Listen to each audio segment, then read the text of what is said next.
All right, so we're gonna go over a step-by-step guide of how you can set up and execute your deadlift. So the first step we wanna figure out is what kind of stance we're gonna use. So some people use a conventional stance, some people use a sumo stance. To start off, we're gonna go with the conventional stance. When it comes to your stance width, you wanna think about like a vertical jump. So if you're used to jumping, you wanna kind of start with that as your starting stance. If you don't know what your vertical jump is, you can kind of just go and pretend like you're gonna do a jump and then just look down and see where your feet are. And that's kind of where you want to be for your starting position. In general, for most people, it's going to be the heel underneath the hips and the legs are going to be straight up and down. So you're not going to like do a vertical jump from here, and you're most likely not going to do it from here. It's going to be something where like your feet are directly underneath you. And again, you can use that as a starting position. And then over time, you may want to test out slightly wider or slightly narrower to see if it feels better for you. Okay, once we figure out our stance width, now we want to figure out how far under the bar we want to come for our next step. So we want to go where the bar is going to be covering our midfoot or cutting our foot in half. Okay, you want to make sure you're not doing it based off of what you can see from the top down, because then you might be more forward. You want to think about your entire foot. Okay, if you had an imaginary line cutting it in half, then where would that be? You can even mark it if you want to on your shoe, like lightly, and see where it's going to be so that you can then get that position directly underneath the bar. So we don't want to be too far away where when we're looking from the top down, the bar is over our toes or in front of our toes. And we also don't want to be so close that our shins are touching and the bar has basically got nowhere to go. So we want to, again, get it where that bar is cutting our foot in half when we're looking from the top down. Okay. Once we're in this position now, we don't want to move the bar because now we have the bar directly over the midfoot, exactly where we want it. So now if we move it, it's no longer going to be where we want it. So there's a couple different ways now we can set up and get down to the bar.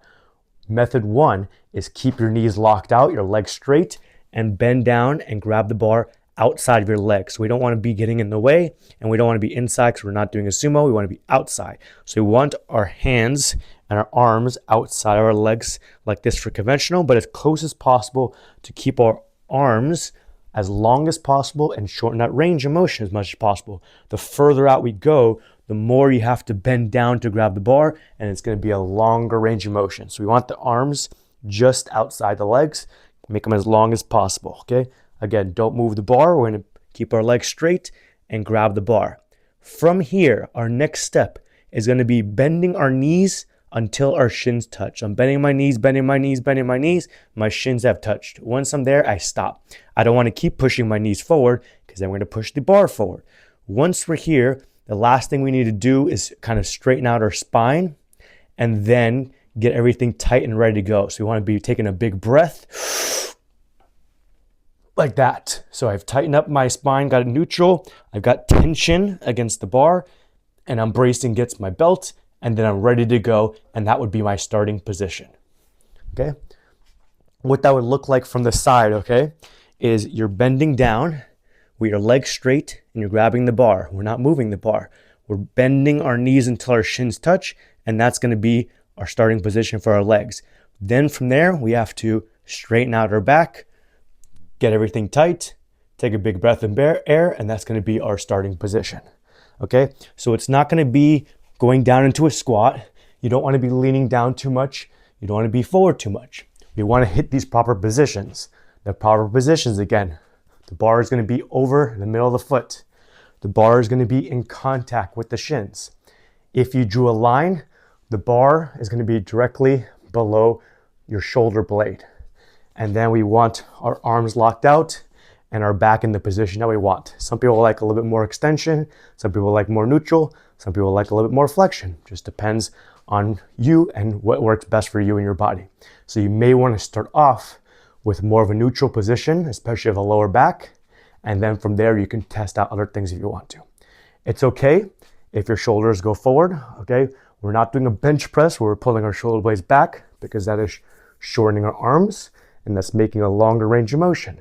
So we can bring our shoulders forward to lengthen our arms and shorten the range of motion. But that has nothing to do with the spine, okay? We're just moving the shoulder blade. So you can do this and then figure out whether you want to be a little bit more extended, a little bit more neutral, or a little bit more flexed. Okay, so what it's gonna look like from start to finish, if I'm setting up for a deadlift rep, I'm gonna come here.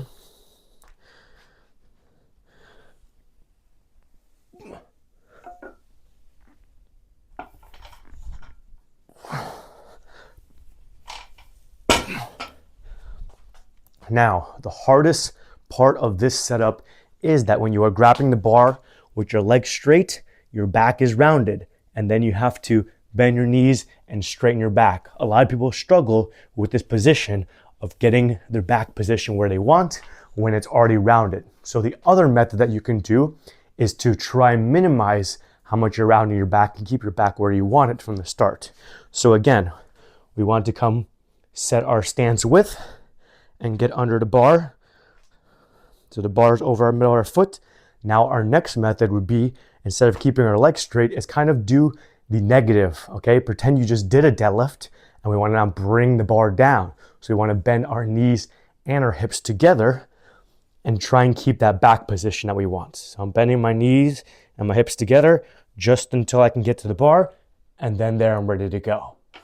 So what it would look like from the side view is I set up, okay, my feet are underneath the bar, and now instead of bending down and rounding my back, I'm gonna bend my knees and hips together, kind of like I'm going down into a negative until I can get down to the bar, and then I'm there.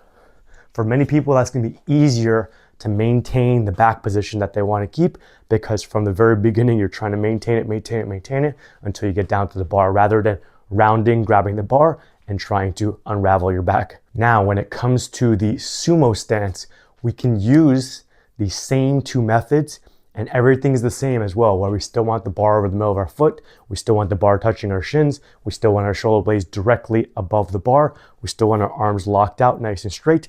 Everything is the same, but now our feet are in a different position. When our feet are in a different position, our body may look slightly different, okay? So now we want to figure out how wide we want to go. So for example, you could use the power rings as a guide if you want to set your shins there, or you can use the end of the plates as a guide if you want to go almost like toes out to plates. What you'd probably want to start off with, if you're new to sumo, is trying to get your shin kind of vertical in the bottom position. So I don't want to be so far wide that my shin's going to be angled out back, and I don't want to be so narrow that my shin's going to be angled forward. So I want to kind of find a position where in the bottom position, my shin is going to be completely vertical. That can be a good starting position, and then from there you can make adjustments, okay? So if we use the rings as a guide, okay, we're using the rings here as a guide. Again, we want the bar over the middle of our foot. Now with my toes pointed out more, because for conventional we're going more straight forward, my foot's going to be a certain length. With my toes pointed out, my feet are going to be a little bit shorter when we're looking at this distance here, okay? So this distance is going to be slightly shorter, so the midfoot is going to be slightly different. It's going to most likely be closer to your shins when you're doing sumo compared to conventional. So you're going to almost feel like you're right up against the bar when you're doing sumo versus conventional. You might feel like you have a little bit more space, like you might have 1 inch or maybe a little bit more 1 inch when you're conventional. When you're sumo, it may feel like you have like half an inch or a quarter of an inch. Okay, but everything is the same here. We're trying to get the bar over the middle of our foot.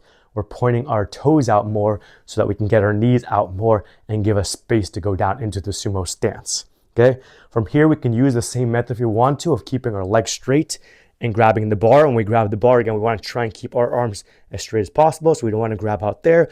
We want to grab here where we can keep the range of motion as short as possible. Then we're going to slowly bend our knees until our shins touch. And once our shins touch, then we're going to straighten out and we can pull. With sumo, you can also do the second method if you want. And oftentimes for sumo, that can feel better. So again, you're going to set your stance.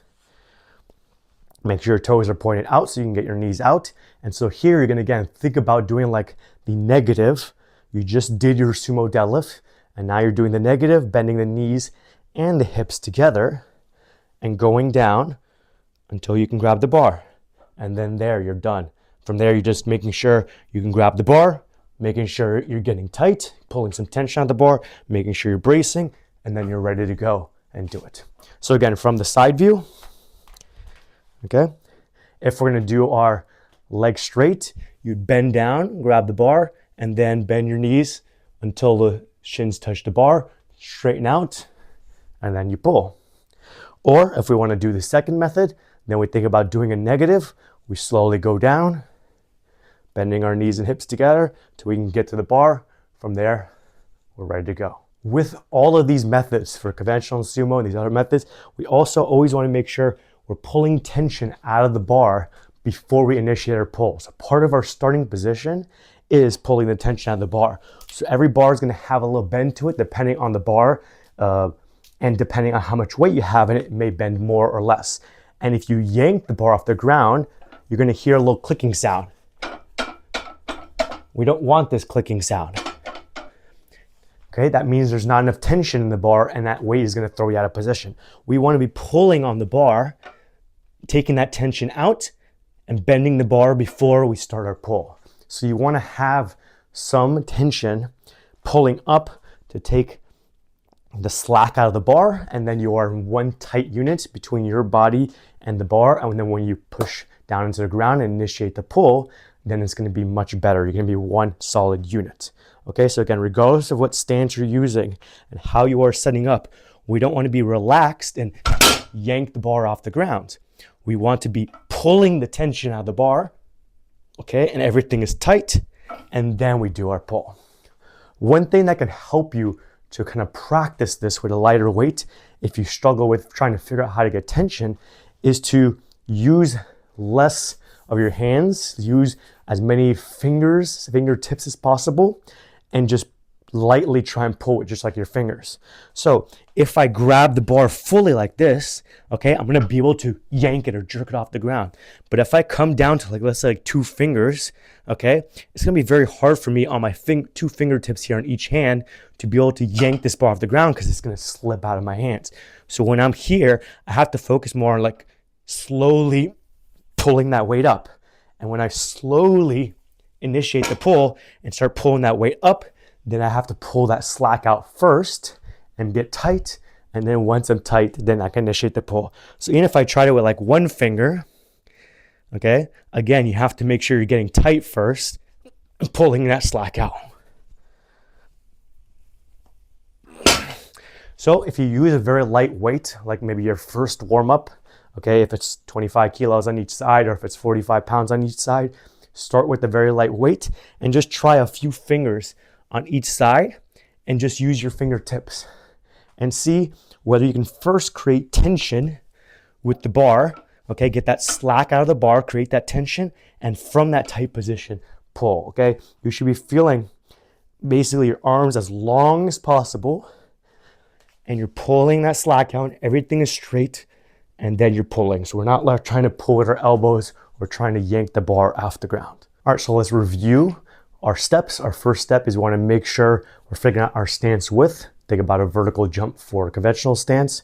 Number 2, we want to get underneath the bar so that the bar is over the middle of our foot. Number 3, if we go with the first method, we want to keep our legs straight, bend at our waist, and grab the bar. Number 4, once we grab the bar, we're going to bend our knees slowly until our shins touch. Number 5, once our shins have touched, we're going to stop there and we're just going to focus on getting our spine neutral, if that's where we want to go, making sure we're breathing into our belly, bracing against our belt, getting some tension against the bar to pull the slack out of the bar, and then we are ready to pull. If we go with our other method, same thing. Step 1, we want to figure out our stance width.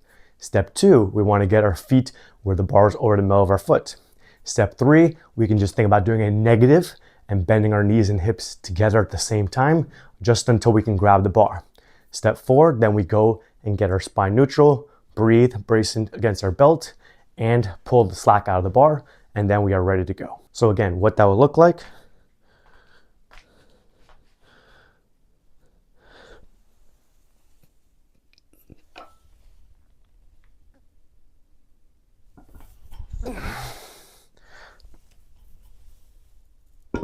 And then this is method 2.